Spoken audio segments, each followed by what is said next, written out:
I believe that most problems can be solved through open communication. If I am unhappy or worried about something, I will always discuss it and not hush it up. This is in stark contrast to my wife, who refused to communicate with me 20 years ago, which led to the sudden collapse of our marriage. On Thursday morning, I returned home to check if I had forgotten my phone. He wasn't in the office, and I already checked my car. I had a meeting with Dave McGregor scheduled for that day. If everything goes smoothly, the fee will be in the thousands. As a local, competitive, and reliable option, we practically guaranteed the business, unless I managed to displease the owner at the last moment. Dave mentioned that he had some family matters to settle first, and asked me to contact him at his personal number to clarify the details of the meeting.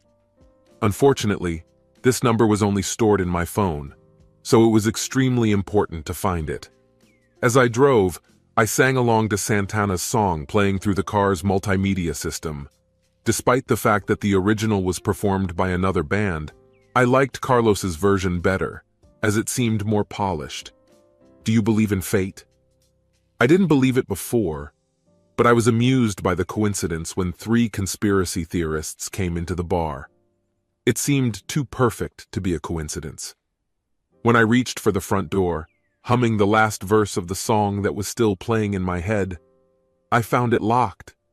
Assuming that she must be in the garden, I remembered that in our small village it was customary to lock the door when we were at home. Maybe she's busy in the garden, I thought. I took the key, unlocked the door, and went inside to check if Carrie had left my phone on the hall table. To my horror, he wasn't there. My smartwatch beeped, meaning that it has successfully synced with my phone. I felt relieved because now I knew that my phone was nearby. I quickly touched the watch screen and selected the Find option. A few seconds later, a woman's voice rang out.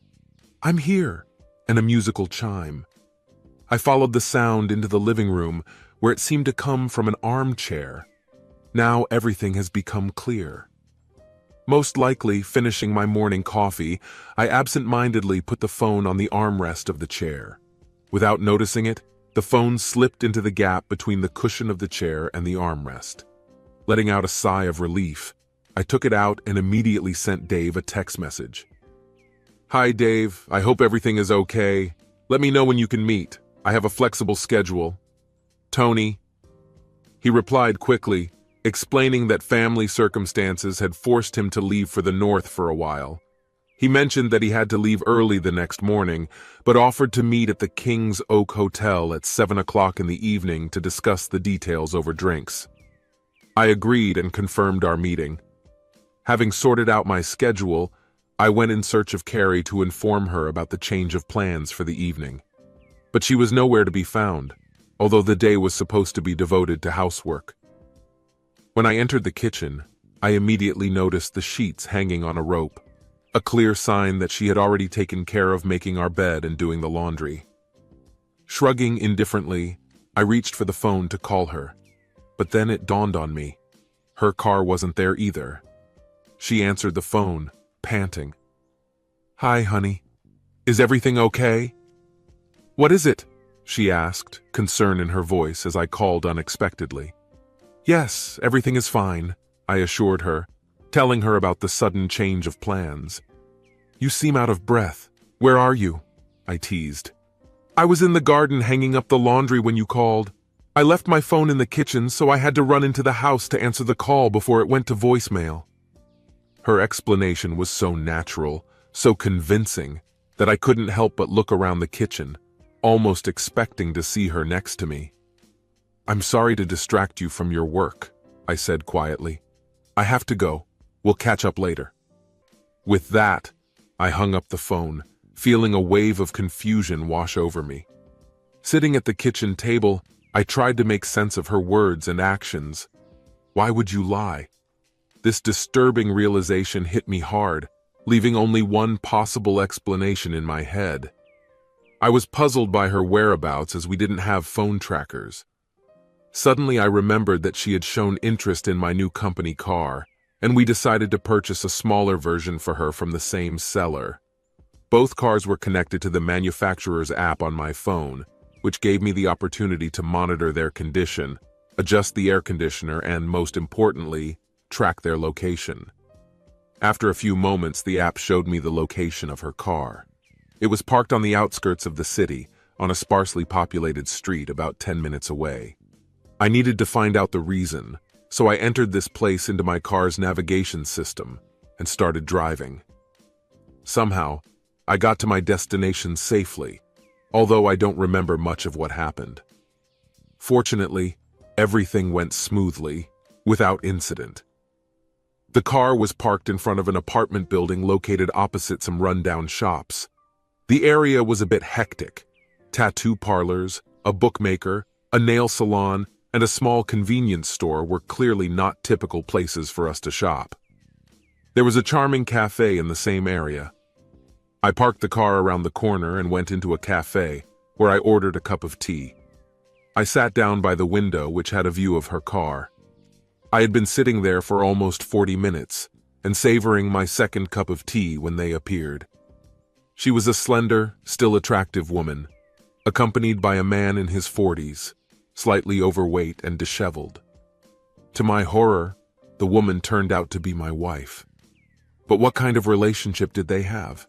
She couldn't be with him. That belief was shattered when she let go of his hand and kissed him. It was a lover's kiss, erasing all doubts. She had undoubtedly just betrayed me along with him. When she left, I checked my phone. Everything was recorded on video. Getting up, I headed for the door of the cafe, intending to follow him home. But instead, he decided to cross the road towards the shops. I took a short break and went outside, where I saw him enter a small store. I followed him, holding onto the phone. The cashier was busy with the customer, and my target was inspecting the refrigerator cabinets. I was standing at the magazine rack in front of the counter and discreetly filming it on my phone, pretending to be talking on the phone. Watching him as he walked to the counter, I casually flipped through magazines, trying to blend in with the crowd. The exchange of opinions between him and the cashier turned out to be informative and at the same time, awkward. "Good morning, Kyle," the cashier greeted with a smile. "Brunch?" he chuckled, pointing to the package of bacon and a loaf of bread that Kyle was holding in his hands. "Fuck off, Triss," he replied without enthusiasm. "My ex came in for a snack, so I'm hungry. We need to make up for the loss of protein," he joked, nodding towards the bacon. "Do you think this will become a regular occurrence?" the cashier asked, not showing much interest. "She's fine so far, but I'm sure the new girl from the coffee shop will do better. I'll give her a couple of weeks, and the excitement of resuming a relationship with her ex will subside," he said, making a dismissive gesture. They giggled, but I kept a neutral expression on my face, pretending to be engrossed in watching magazines. Ironically, one of them, entitled "How to Deal with Divorce," caught my attention. Today, it seemed to me that the universe was mocking me, but in one of the spontaneous moments I picked up a magazine and put it on the counter when Kyle left. "Is this for you?" Triss, whom I now knew, asked with a touch of sympathy. "More like for my wife. I think she'll need it soon," I replied. Triss shrugged, gave me the change, and I put it in the donation box. Let there be at least one positive moment in this terrible day. I watched Kyle enter the building across the street and decided to follow him inside. Looking through the names on the intercom, I noticed one name, Kay Bennett. I quickly took a picture of him on my phone, glad that he was useful to me at that moment. Realizing that I had nothing else to do there, I headed back to the car, feeling overwhelmed by the chaos that had arisen in my life. When I reached the corner, I hesitated and then turned back to the cafe. Only 2 tables were occupied inside. A waitress came up to me and I asked her quietly, "Do you happen to know a guy named Kyle? He lives in an apartment across the street." She replied with a disdainful expression, "The obnoxious one? He dresses like he just came out of the orphanage but acts like he's a ladies' man for all the women in the world." Knowing that we were on the same wavelength, I showed her a video from the store on my phone and suggested, "Turn on the playback." Her lips formed a thin line as she delved into Kyle's plan. "You shouldn't have proof," she warned me, connecting our phones via Bluetooth to transmit incriminating video. When the device confirmed that the file had been received, an apologetic grin appeared on her face. "Can I ask for something in return?" I asked. She nodded and added, "As long as it's within reason." I explained that the woman he bullied, his ex, was now my wife. I needed to deal with her betrayal before she realized that I knew about their relationship. "Could you keep this between us until tomorrow?" I begged with an expression of despair on my face. She understood and smiled knowingly. "I'm going to share this with my dad and my boyfriend. I won't say where it came from, but Kyle is in for a surprise. No one would dare to talk about me in that tone, especially someone like Kyle." She paused, considering her next move. "I won't talk about it until the weekend at least. They won't face him physically until they calm down. I don't want anyone to get in trouble because of him," she said contemptuously. I returned to the car feeling satisfied with a job well done. To be honest, it was a real stroke of luck. I was hoping that Raquel would spill a hot drink on him, but the fact that two guys started threatening him came as a pleasant surprise to me. It was a turning point for me when I stopped reacting and started planning, and the office had the perfect environment for that. As the sales director of an equipment rental company, I had valuable connections and resources at my disposal. I started by discussing the situation with my boss, the owner of the company. "Danish, I would like to inform you about my current situation. At the moment, I am facing some personal problems. I will do my best so that this does not affect my work, but perhaps I will not work as usual." "What about the McGregor deal?" he asked, realizing how important she was to the business. I admitted with a note of regret that both Dave and I were dealing with family problems. "We have a meeting tonight, and I think he's ready to finalize the agreement." Danish, of course, was delighted with the significant opportunities that McGregor's expanding construction business offered us. "I don't need a commission, boss," I said through gritted teeth. "Carrie is unfaithful to me. I don't know how long, but once is more than enough. After all, she won't see a cent of all the commissions I've earned, including McGregor's commissions." Danish paused to think about my words carefully. "I'll talk to my brother about it. He has a unique way of doing accounting, and as long as we meet our tax obligations, we have some flexibility in how and when we can compensate you." Sanjeev, Danish's brother, works as our financial director. When I returned to my office, I felt relieved that the issue had been resolved. I thought about my finances and realized that I had no desire to do anything else. So, I decided to go to a local diner and buy myself a sandwich. Attempts to manipulate money will not reflect well on me if we go our separate ways. If Carrie had decided to play games, I would have taken part in them. If she had realized the consequences of her actions with Kyle, I would have been fair. Maybe not too generous, but still fair. Well, fair to some extent. At least I will try to create that impression. Despite not feeling hungry, I asked Claire, our sales manager, if I should order food there, and she approved. I still can't remember what I ate that lunch. While Claire was away, I started cybercrime Kyle Bennett by scrolling through his Facebook page. "Is he your friend?" Claire asked cheerfully, looking over my shoulder at the photos of Kyle and his buddies. I clicked on the status of his relationship, which read, "It's complicated," and gestured at the screen. "I have a strong suspicion that Carrie is causing me some problems," I confessed. "If you see that I'm not doing a good job, then most likely it's because of her. Please let me know if you notice any changes. Although she may have violated my privacy, I will be grateful for your help in ensuring that she does not harm my career either." Claire was surprised by my revelation. She had already talked to Carrie several times and found her cute. I was sure that Danish would not mind if I turned to our legal advisor for advice on finding a lawyer who would help me cope with this seemingly inevitable situation. He recommended MMC Family Law, and I made an appointment with James Murray the following Monday. While my secretary was advising me, I started compiling a spreadsheet of our common assets. Later, While enjoying a cup of coffee offered by the compassionate Claire, I transferred the photo and video files from my phone to my laptop, trying not to damage the originals. Although this was not crucial to the divorce process, I decided to keep the evidence of infidelity as a possible leverage or retaliation in case Carrie became too demanding. After careful editing, I successfully deleted unnecessary fragments from the video, creating a folder on my phone with a collection of photos and short videos that I was going to show my wife later that evening. If she had the courage to challenge my ego, I promised myself that I would post the entire series on all possible social platforms. When I came to my senses, I looked through the documents that I had prepared for the meeting with Dave McGregor. Danish and Sanjeev were happy with the amounts and gave me the green light to make small compromises if Dave proved difficult. As I left the office, I reminded myself that I had to remain professional and be on top. The evening ahead is going to be difficult, no matter what happens. I spent the rest of the day thinking about my relationship with Carrie. Did she have any hints of unhappiness? I couldn't remember any of them. Despite my promotions at the company, we all managed to maintain a healthy work-life balance.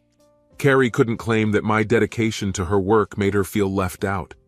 How much time has she spent in a relationship with Kyle? When he called her his ex, I automatically thought he was talking about what happened before our wedding. But after I realized that she could so easily and happily deceive me while in his bed, I already began to doubt my assumption. What if they were really together and broke up while we were married? It made me wonder if other people were involved. Just thinking about it made me feel almost physically ill, and I began to doubt that our children were biologically mine at all. I spent the next half hour glued to my computer screen, browsing the internet for DNA swabs from a reliable supplier. Despite the high cost, more than £500, I settled on a premium service certified for legal use. I cursed Carrie for giving in to temptation. When I finally gathered my thoughts and calmed down a little, a new worry crept into my head. When did it start? When the children grew up and became more independent, preparing for university, she and I began to spend more time at home. She didn't like going to different places with her friends. Instead, they met from time to time, usually once a month, at one of their homes. They've already come to our house, but when was that?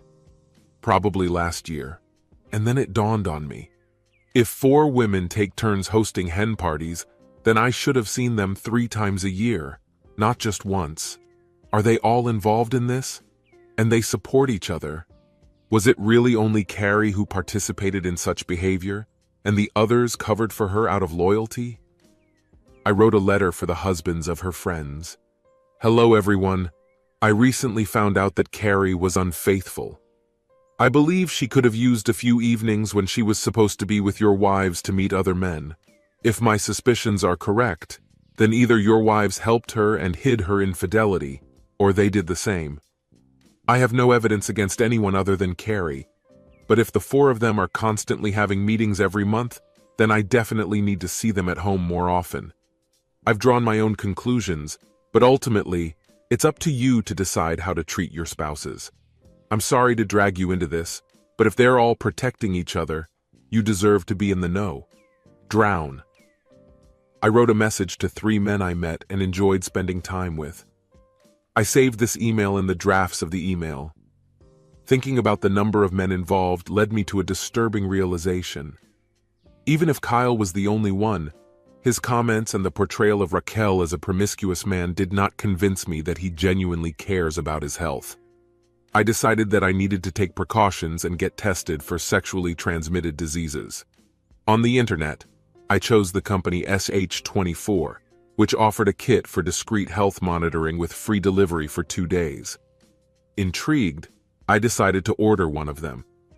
Up to this point, I had always believed that Carrie would be able to handle any problems on her own. But when I thought about my future, the burden of deception fell on my soul. Doubts arose in me, and I questioned everything my wife told me. It was a harsh realization that destroyed the trust built over 25 years. Despite the shock, I managed to pull myself together and focus on the upcoming meeting.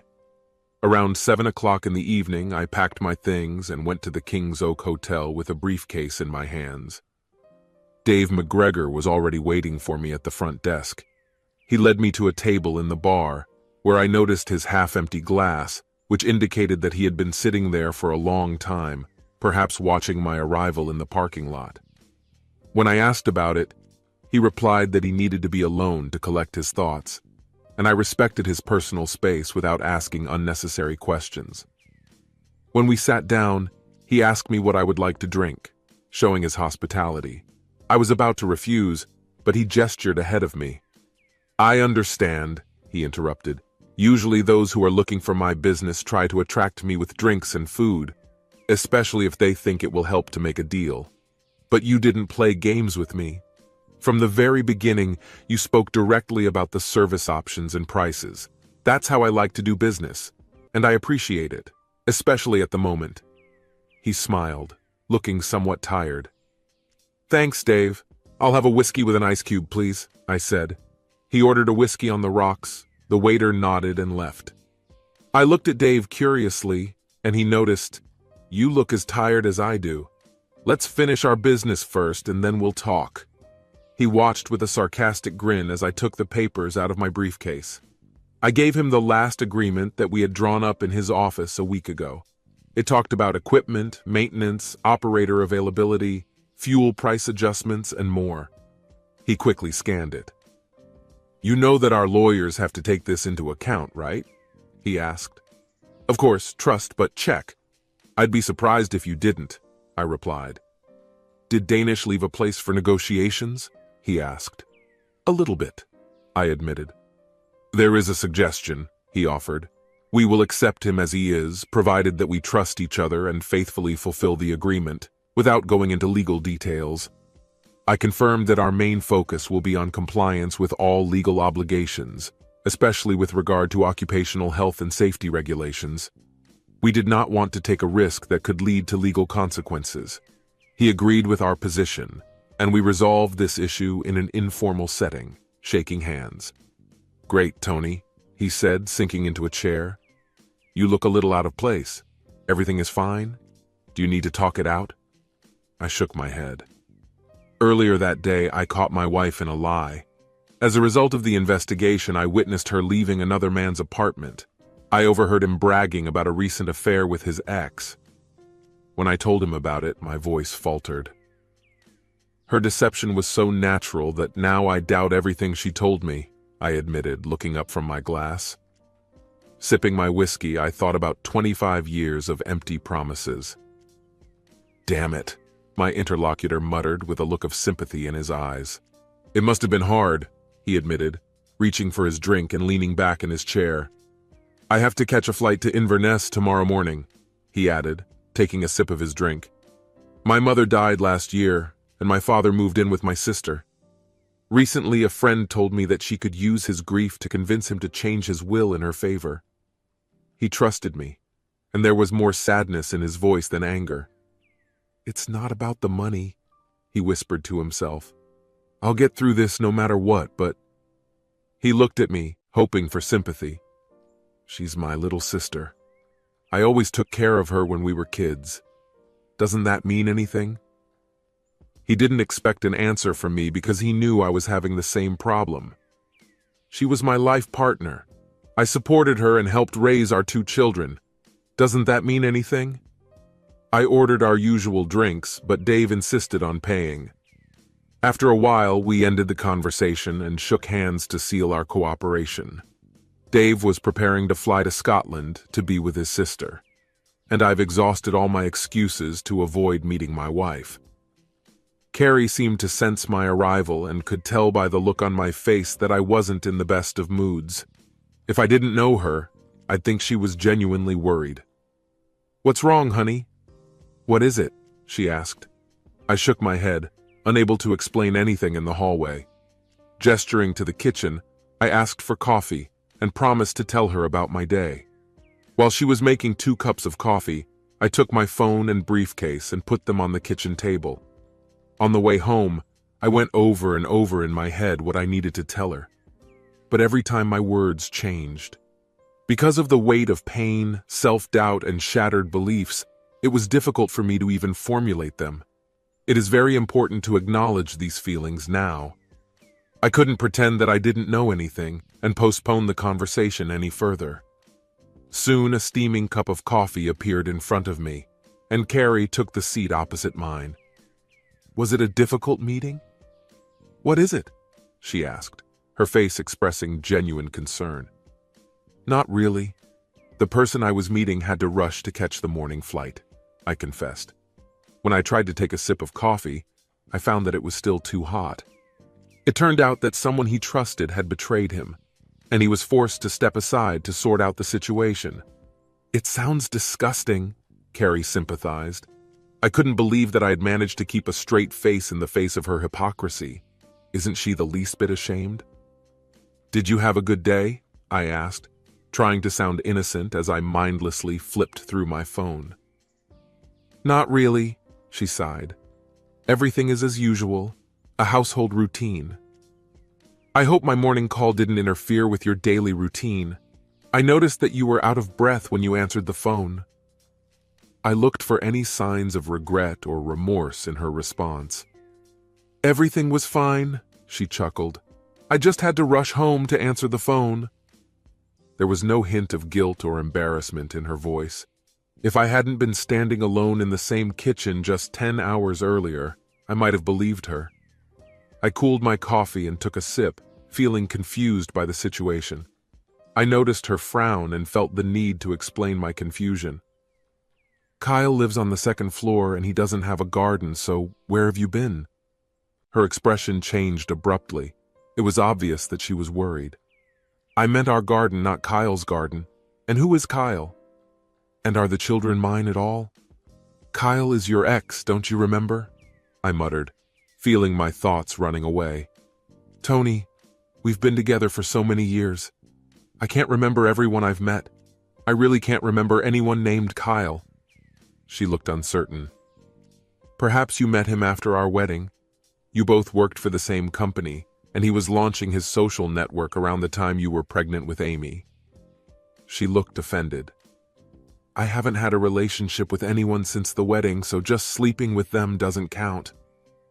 I asked for clarification but received only an offended look in response. I took out my phone and showed her the evidence. "I found your car parked outside. You said goodbye to Kyle in a friendly way." She stared at the image, trying to come up with a plausible excuse. "It confuses me," I said. "You said you were out of breath because you rushed into the kitchen to answer the phone, but I was there at that exact moment." I pointed to a spot on the floor by the window overlooking the garden. Tilting my head, I met her gaze, feeling doubt about her true location and the outright lies she was telling. Having chosen the #1 video, I was grateful to Kyle for his help. By clicking on the playback icon, we heard his sonorous voice filling the kitchen. I played her the first part, where Kyle says his ex came by and that he's hungry. And then I got carried away. "You can call me whatever you want, but I need to know. Is he as muscular as a horse? Or say he's a machine that can run for hours? Tell him his tongue is as long as a giraffe, and he can even lick his own eyebrows. Carrie, please just give me a reasonable explanation for why you betrayed me so deeply." She was silent, tears filling her eyes. I didn't know who she was crying about. It was hard to believe that it could be because of me. I was determined not to miss this opportunity. "Was it love, Carrie? Did you find yourself in a dilemma between two men who cared about you?" While I was waiting for her answer, she seemed to be in a daze. Let's see what Kyle adds to that. I chose video #2. The next episode of the Kyle and Trish show has begun. "Do you think this will become commonplace?" the girl in the video asked. "She's fine so far, but I'm sure the new girl from the coffee shop will do better. I'll give her a couple of weeks, and the excitement of resuming a relationship with her ex will subside," Kyle replied. I did not record this rude gesture and laughter in vain. Turning to my wife, I asked, "Are they mine?" She looked puzzled. "What do you mean?"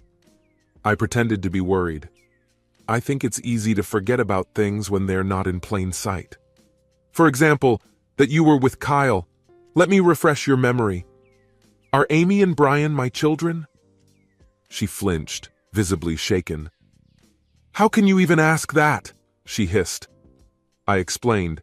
Because today, when you were laughing and talking about being in our kitchen, you were actually in bed with a man you said you didn't know.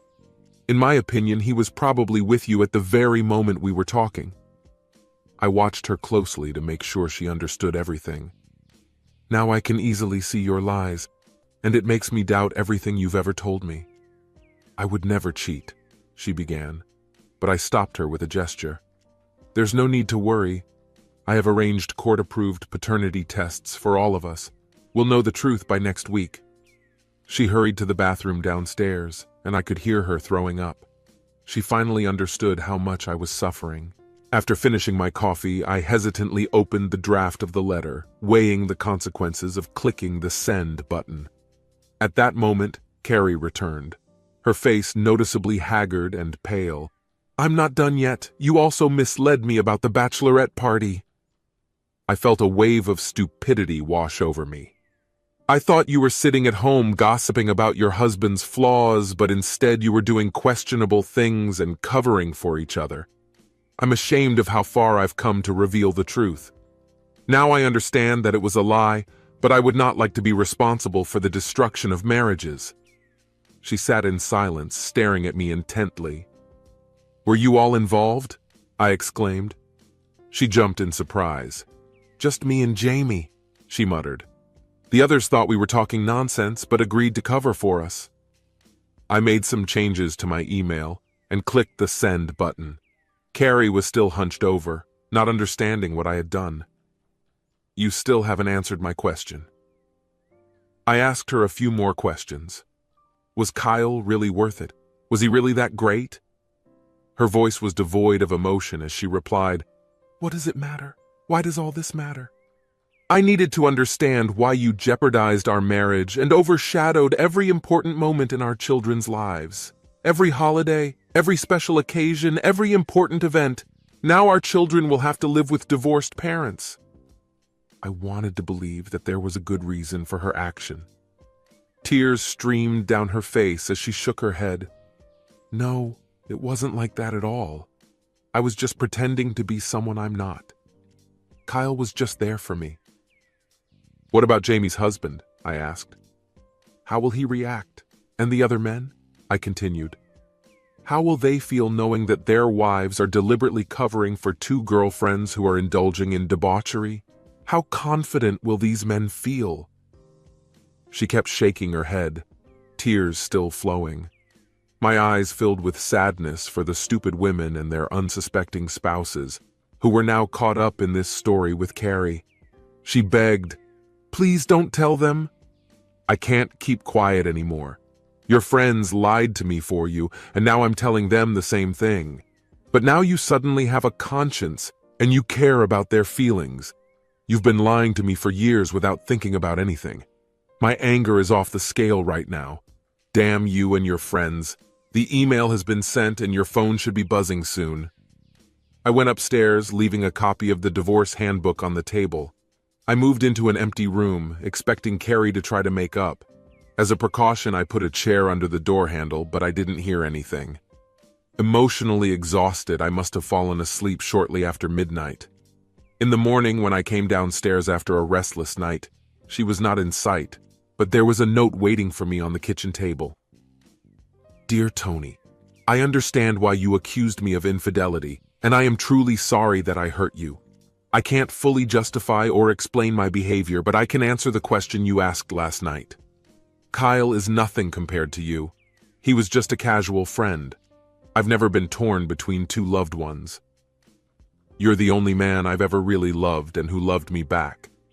I decided to return to my mother's house. I'll definitely pick up the rest of your stuff while you're at work. I'll understand if you'd rather not see me anymore. I accept that our marriage is over, and I take full responsibility for what happened. You've made it clear that I have no right to object, and given my actions, I wouldn't do it even if I could. I will talk to the children this weekend to explain my behavior to them. I suspect they won't want me to participate in their future events, so you can be sure that you won't have to worry about meeting me and being polite. I'm sorry that you decided to share my mistakes with the husbands of my friends. Although I am not one of those who judge morality, I understand why you made such a decision. Now I have to face the consequences of my actions. I want to make it clear that the blame lies solely with me, and no matter what opinion you express, my love for you remains unshakable. Carrie. 3 days after Carrie left, I met Lance and his wife Margot, who was one of Carrie's close friends. Lance contacted me, saying that Margot was interested in meeting to apologize and provide me with valuable information. Curious, I agreed to meet them at the bar of the Royal Oak Hotel. When I arrived, the situation was calm. I noticed that they were sitting in a booth at the back of the bar. Passing by the bar, I ordered a Glenfiddich with ice, and I was told to join my friends as my drink would be brought by the waiter. Finding myself in an unusual environment for me, I headed to their table. Lance stood up from his seat and extended his hand in greeting. "How are you, Tony?" "Not really," I answered honestly. I turned to Margot, who also stood up, her eyes full of tears. She didn't seem to know how to comfort me. "Tony, I'm really sorry. Can I hug you?" Her sincere concern took me by surprise, and without thinking, I opened my arms to hug her. She hugged me tightly, her body shaking with sobs, until she pulled herself together and let me go. "Oh my God!" she screamed. "I ruined your shirt!" The waiter, being very kind, brought some paper towels along with my scotch. I wiped myself dry and looked at Lance. He invited me. He was looking at me with a puzzled expression on his face. "When I received your message, I showed it to Margot," he said, shaking his head. Tears welled up in her eyes, and it took almost an hour before she was able to regain her balance. He took a deep breath and continued. She admitted that she would cover for Carrie if it came to the bachelorette party, which caused me to have a wave of questions about her own behavior. He met my gaze squarely. "I'm sorry, Tony, but at that moment I was consumed by the fear that my own marriage was collapsing. You weren't the main thing for me." I nodded, agreeing with his point of view, and took a sip of my drink. He continued. "When Margot finally managed to convince me that she wasn't lying to me, the weekend was coming to an end. It seemed to both of us that everything was fine. But then, out of the blue, she dropped a bomb on me." I saw his eyes tighten when he spoke. "Tony, Margot is still my wife," he confessed. "She's going to tell you this now because I asked her to. We had a disagreement about whether you should know, but Margot realized that she was too close to this situation to be uninterested.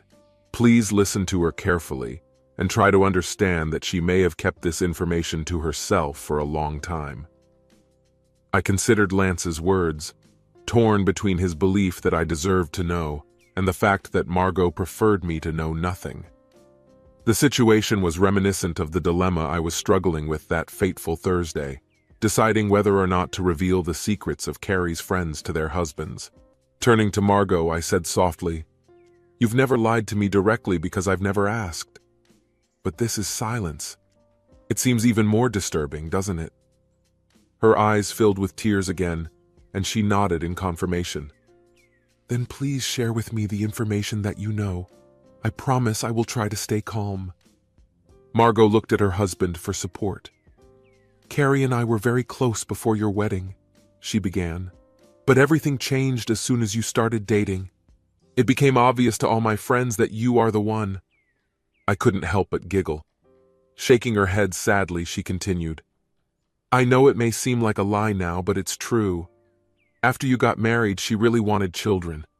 You have always been prudent and persuaded her to hold off for a few more years until you establish yourself in your career, and she was patiently waiting for your signal. And at the bachelorette party, she drunkenly confessed that she actually stopped taking birth control pills after the first year of your life together. She thought that you got used to work so quickly that there was no need to delay anymore." I intervened. "Amy wasn't conceived until a year later," I said. But Margot was silent, her head down, and Lance held her hand tightly. Finding strength in his support, she continued, "Tony, I have to admit to you that Amy is not your daughter. I doubt very much that Brian is your son either. While you were playing with your own daughter at home, she revealed to me the truth about her actions." Leaning back in my chair, I realized that the DNA test was not conducted in vain, despite my hopes that it would prove otherwise. Margot tried to pull herself together, despite the tears cascading down her cheeks. It might not have been the best idea to discuss this delicate topic in public, but she hadn't finished the conversation yet. At first, Carrie believed that her infertility problems were the result of long-term use of contraceptives. In the end, she resorted to secretly obtaining a sample of your biomaterial for analysis. She tricked a lab employee into believing that her husband had undergone vasectomy surgery, and she needed to make sure he was honest. The results of the tests showed that he did not undergo a vasectomy, as samples of male sperm were found in the sample. Despite this, the doctor assured her that she was not at risk because none of the carriers were mobile. She looked at me with a sad expression on her face and said that Amy couldn't be mine because I wasn't capable of having children. "Carrie thought you'd never be able to have children." I hardly understood what Margot was telling me. I was infertile. "Despite such obstacles, your wife had a strong desire to have children." I was seized with a feeling of anxiety when I felt what this conversation would lead to. "Kyle?" I asked her hesitantly. She looked confused and replied, "I do not know anyone with that name, but I recall a conversation 2 decades ago when she, being once again intoxicated, mentioned to me that around the 2nd anniversary of your wedding, she was actively looking for men. She was hoping to find someone like you and get pregnant. She stressed that these meetings were purely business for her and not romantic at all. She's had a lot of men. Maybe Kyle is one of them who could be Amy's real father. She never mentioned any names." There was a hint of guilt in Margot's expression. Lance and I did not agree on this issue. When I shared with him that I had learned many years ago, he felt that I should have told you right away. "But Amy had already become your daughter and you loved her deeply. Carrie entrusted me with this secret, and no matter what decision I made, it seemed to me that there would not be a good outcome for any of the participants. If I had told the truth, it could have led to the fact that you would have lost your wife and daughter, whom you cherished so much. But if I hadn't said anything, you would have continued to shower love on someone else's child. After careful consideration, I have decided that silence and blissful ignorance is the best choice for all of us," Margot said, pausing to take a sip from her glass. When Carrie announced her 2nd pregnancy, I was shocked. It seemed like an impossible task for me. Margot turned the glass over in her hands, thinking about it. "I can't be sure, but maybe that's when things started to change. Maybe that's when Carrie realized how easily she could attract guys' attention. It was only recently that I realized the truth. I had no idea about any affairs until Amy left for school and the bachelorette parties started. But even then, Carrie didn't tell us any details. She just asked us to cover for her if it ever came out.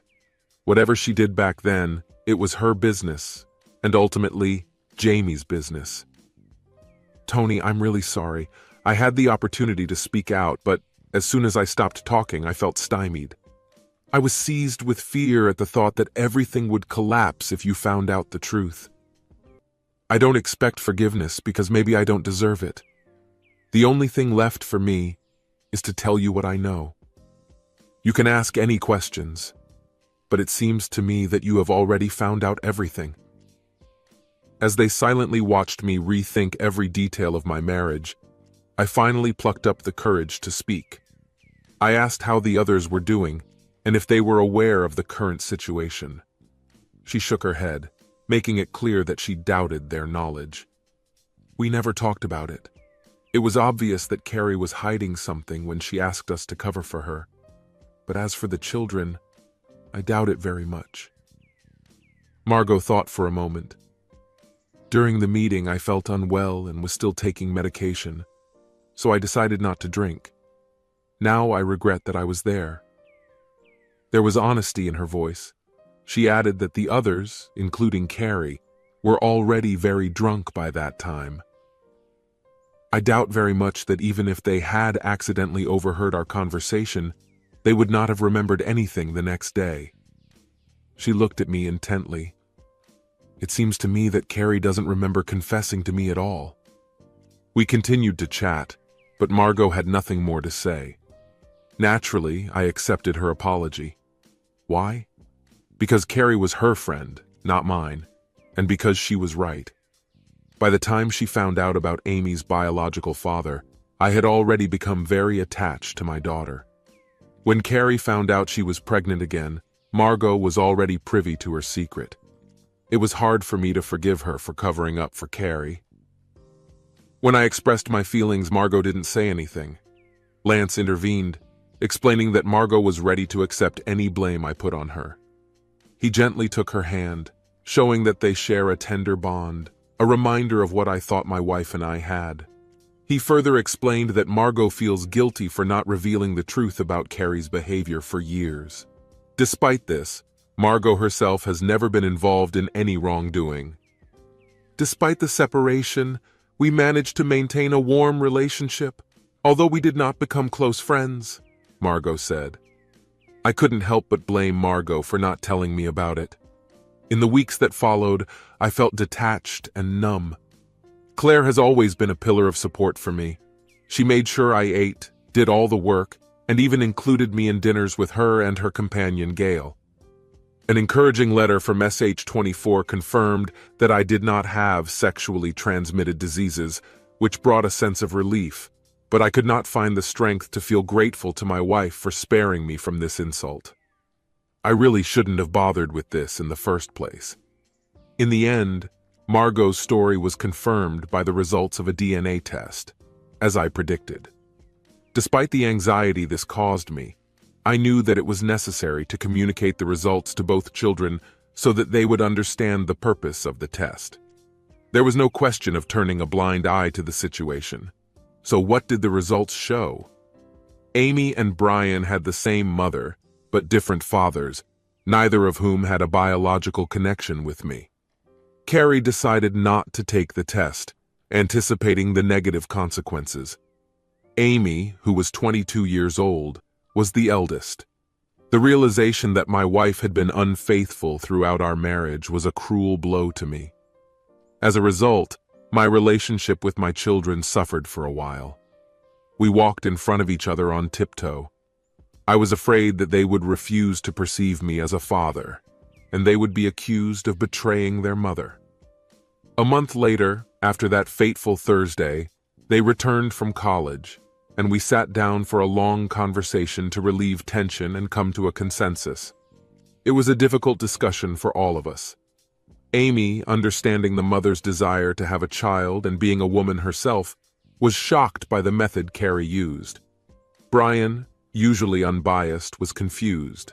His mother's choice hurt him, but he also understood that without her, neither he nor his sister would have been in the world. Trying to figure out the situation, he struggled with the conflicting emotions he was experiencing. Despite the biological connection, these children are mine. I took care of them and kept them close to my heart, as well as resentment of their mother. 11 months have passed since then, and the divorce process has been successful.